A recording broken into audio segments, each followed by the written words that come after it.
Patient को सबसे पहले हम उल्टा लिटाते हैं और ये देखेंगे जो बालों की निचली वाली कटिंग है, ये वाला जो भाग है, यहाँ से अगर हम वर्टिब्रा को गिनना शुरू करें तो यहाँ होता है सर्वाइकल वर्टिब्रा और ये 7 वर्टिब्रास होती हैं, C1, C2, C3, C4, C5, C6, C7। उसके बाद आता है thoracic vertebra, T1, T2, T3, T4, T5, T6, T7, T8। ये T8 होता है। फिर T9, T10, T11, T12। उसके बाद आता है lumbar L1, L2, L3, L4, L5। लगभग L5 इधर आता है। उसके बाद जहां L5 खत्म होता है उसके बाद सैक्रल शुरू होता है, S1, S2, S3, S4, S5। S5 के बाद आता है कॉक्सिक्स। इस प्रकार से ये हमारी स्पाइन होती है जो अलग अलग नामों से डिवाइड होती है। अगर किसी को स्लिप डिस्क हो जाती है, नर्व कंप्रेस हो जाती है या स्टेनोसिस हो जाता है तो यहाँ ज्यादातर देखा जाता है कि इस वाले पोर्शन में होता है। जैसे कि हम सीखते हैं पॉइंट L5S1 घिसाई, तो ये जो L5 वाला वर्टिब्रास है उसके बाद S1 शुरू होता है। जब भी स्लिप डिस्क होती है तो वो इसी वाले पोर्शन में हो गया, तो L3, L4, L4, L5, L5, S1। ये वाला जो पोर्शन है यहाँ पर दिक्कत होती है। यहाँ से बहुत सारी नर्व है जो हमारे पैर की एडीपी ले जा रही है और इसमें एक मुख्य नर्व होती है साइटिका नर्व जो हमारे शरीर की सबसे लंबी नर्व है।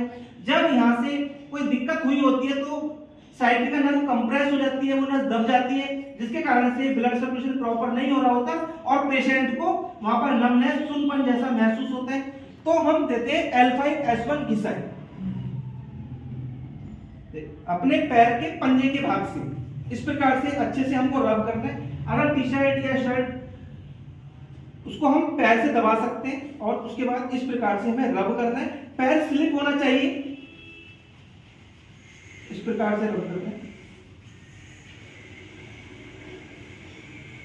ये पॉइंट होता है L3, L4, L5, L3, L4, L5। जिसको स्लिप डिस्क होता है उसको हम ये पॉइंट नहीं देते।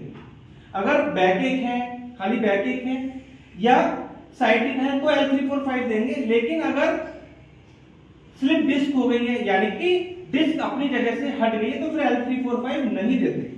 उसके बाद ये होता है फ्रैक्चर पॉइंट। दोनों पैर को मोड़ो, एडी को मिलाकर इस प्रकार से दोनों पैरों को एडी मिलाकर उठाना है और अपने पैरों से बटक्स पर नीचे की ओर हमें चलना है। थोड़ा प्रेशर देना है, एडी को मूव कराना है इस प्रकार से। ऐसा 5 से 6 बार हम चलते हैं इस प्रकार से। पैरों को नीचे रखो। फिर देखेंगे साइटिका पॉइंट। साइटिका पॉइंट इस प्रकार से पोजीशन बननी चाहिए। और ये जो बेल्ट बांधते हैं जो पोर्शन है यहां हमें अपने अंगूठे से प्रेशर देना है। देखेंगे साइटिका जो नर्व है वो दोनों पैरों में होती है, लेकिन कुछ लोगों को जब दर्द होता है तो या तो राइट पैर में होता है या लेफ्ट पैर में होता है या कुछ लोगों को दोनों पैर में भी होता है। देखेंगे अपने अंगूठे से हमें इस प्रकार से प्रेशर देना, 3 से 4 पॉइंट बनाने। फिर उसके बाद क्योंकि ये नर्व सेंटर में आती है तो हमें पैर के सेंटर में अपने अंगूठे से प्रेशर देते जाना है इस प्रकार से, बिल्कुल पास पॉइंट बनाने। और ऐसा 3 से 4 बार हमको करना है। ऐसे ही दूसरे पैर में।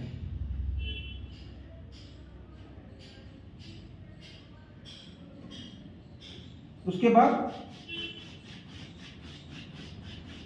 पूरे पैर को हमें अच्छे से घिसना है, उसकी रबिंग करते हैं।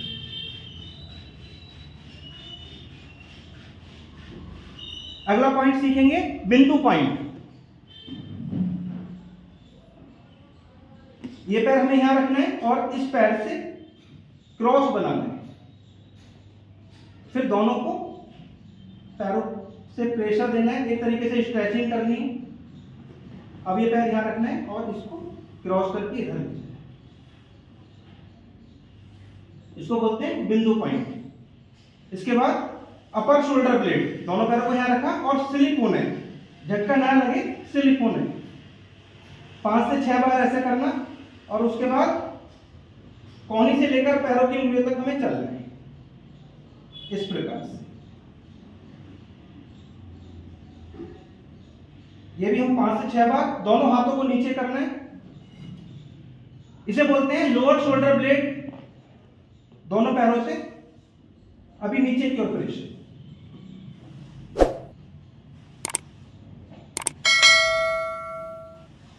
फिर 4 से 6 बार इधर। इस प्रकार से हम ये पॉइंट करते हैं।